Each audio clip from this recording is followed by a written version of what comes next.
വളരെ പ്രാചീനമായിട്ടുള്ള ഒരു നാടാണ്. അതിപ്പോഴും അതേ പഴമ നിലനിർത്തിക്കൊണ്ട് പോകുന്ന ഒരു നാട്.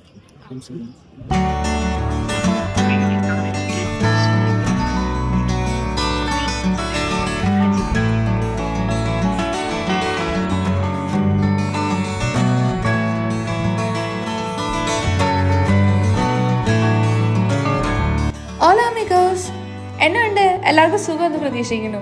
ഇത് ഞാൻ കഴിഞ്ഞ വീക്കെൻഡ് നടത്തിയൊരു ട്രിപ്പായിരുന്നേ, തപ്പാൽപ്പയിലേക്ക്. തപ്പാൽപ്പ നമ്മുടെ കൊതലഹാരയിൽ നിന്ന്, ഞങ്ങളൊക്കെ താമസിക്കുന്ന കൊതലഹാരയിൽ നിന്ന് ഒരു 2.5 hour ജേർണിയാണ്. ഹലിസ്കോ സ്റ്റേറ്റിലുള്ളൊരു നഗരമാണ് ഈ തപ്പാൽപ്പ എന്ന് പറയുന്നത്. നമ്മുടെ കൈൻഡ് ഓഫ് ഒരു വീക്കെൻഡ് ഡെസ്റ്റിനേഷനാണ്. ഒരു hill station kind of vibe കിട്ടാനായിട്ടാണ് ആൾക്കാർ ഇവിടെ വരുന്നത്.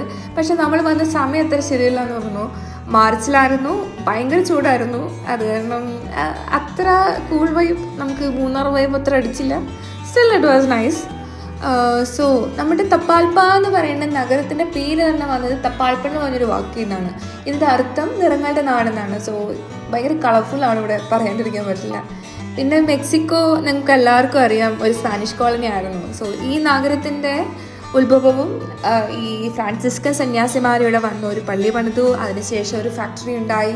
ഇതിനെല്ലാം കണ്ടിന്യൂഷൻ ആയിട്ടുണ്ടായ ഡെവലപ്മെൻറ്റ്സ് ആണ് ഇന്ന് കാണുന്ന ഈ നഗരമായിട്ട് നമ്മളിപ്പോൾ കാണുന്നത്. അതുകൂടാതെ ലാറ്റിൻ അമേരിക്കയിലെ ഏറ്റവും ആദ്യത്തെ പേപ്പർ ഫാക്ടറി ഉണ്ടായതും നമ്മുടെ ഈ തപ്പാൽപ്പയിലായിരുന്നു കേട്ടോ.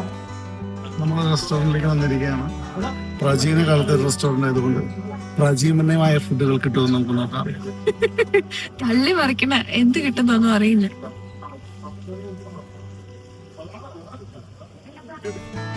നമ്മുടെ ഇവിടുത്തെ റെസ്റ്റോറൻറ്റ്സ് ഒക്കെ കയറി നോക്കി, കുറച്ച് വൈബുള്ള റെസ്റ്റോറൻറ്റ്സ് ഒക്കെ നമ്മൾ കണ്ടുപിടിച്ച് ഒരെണ്ണം ഫിക്സ് ചെയ്ത് നമ്മൾ അവിടെ നിന്ന് ഫുഡൊക്കെ കഴിച്ചു. കണ്ടോ, ആംബിയൻസ് ഒക്കെ നല്ല വൈബായിരുന്നു. പിന്നെ ഇവിടുത്തെ കെട്ടിടങ്ങളൊക്കെ ലൈക്ക് നേരത്തെ പറഞ്ഞ പോലെ പ്രാചീനത തുളുമ്പുന്ന കെട്ടിടങ്ങളായിരുന്നു. ഓൾമോസ്റ്റ് എല്ലാത്തിനും റെഡ് കളർ മേൽക്കൂരകളും പിന്നെ വെള്ള കളർ ചുമരുകളും ഒക്കെ ആയിരുന്നു. എല്ലാം കാണാനൊരു ആഠ്യത്യം തുളുമ്പുന്ന കെട്ടിടങ്ങളായിരുന്നു കേട്ടോ ശരിക്കും. പിന്നെ നമ്മൾ ഫുഡ് കഴിച്ചിറങ്ങി കുറച്ച് ഷോപ്പിംഗ് ഒക്കെ നടത്തി കേട്ടോ. സോ നമ്മൾ ഷോപ്പിംഗ് നടത്തിയെടുത്ത് നിന്ന് ഒത്തിരി ക്യൂട്ട് ഐറ്റംസ് ഒക്കെ നമുക്ക് കിട്ടും. അതൊക്കെ ഇപ്പോൾ വരും.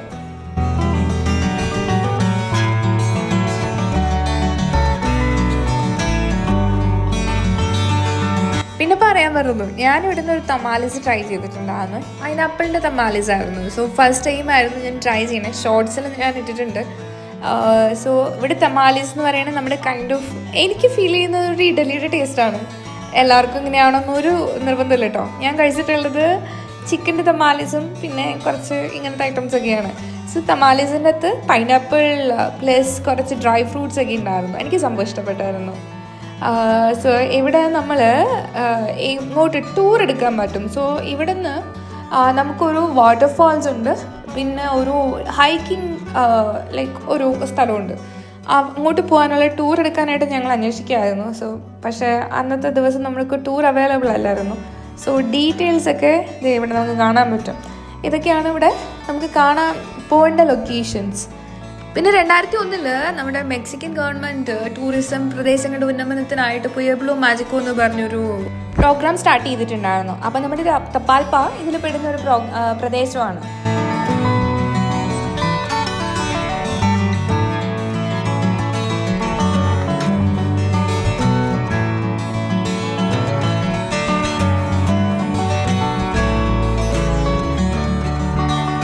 ഈ സ്ഥലമൊക്കെ കണ്ടപ്പോൾ ഒത്തിരി വാണിജ്യ സാധ്യതകൾ എൻ്റെ മനസ്സിലൂടെ പോയി. നമ്മുടെ നാട്ടിൽ എന്തുകൊണ്ട് ഇതുപോലെ ഒരു ഡൗൺ ടൗണും അതിന് ചുറ്റും ഒത്തിരി കച്ചവടമൊന്നും ഇല്ലയെന്ന് എനിക്ക് തോന്നിയായിരുന്നു.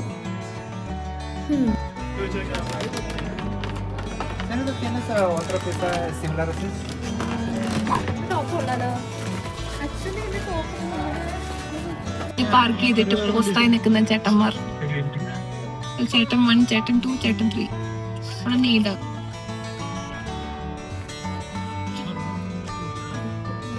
അത് കഴിഞ്ഞ് നമ്മൾ വണ്ടി എടുത്ത് സാൽട്ടോ ദെൽ നോക്കാന്ന് പറഞ്ഞൊരു വാട്ടർഫോൾസും പോയി. ദെൻ ലാസ് പിയേട്രോത്തസ് എന്ന് പറയുന്ന ഈ സ്ഥലത്ത് വാങ്ങാം. നമ്മുടെ ഡ്രോൺ ഷോട്ട്സിനൊക്കെ കടപ്പാട് ശ്രീകാന്തിനോടാണ് കേട്ടോ. ആൾക്കാണ് ഇവിടെ ഡ്രോണൊക്കെ ഉള്ളത്. അപ്പോൾ ആള് ഡ്രോൺ കൊണ്ട് എടുത്ത വിഷ്വൽസാണ് നമ്മൾ ഈ കണ്ടുകൊണ്ടിരിക്കുന്നത്. സ്ഥലം കൊള്ളായിരുന്നു, വൈബാണ്.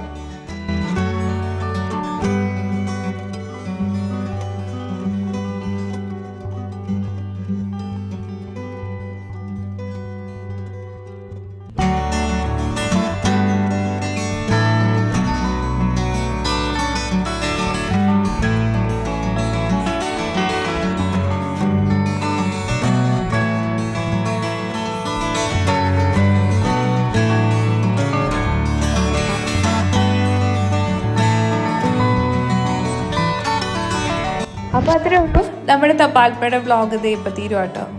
അപ്പോൾ കണ്ട എല്ലാവർക്കും, സബ്സ്ക്രൈബ് ചെയ്ത എല്ലാവർക്കും thank you. Keep supporting us. അപ്പോൾ ബൈ ബൈ, അഡിയോസ് മിഗോസ്.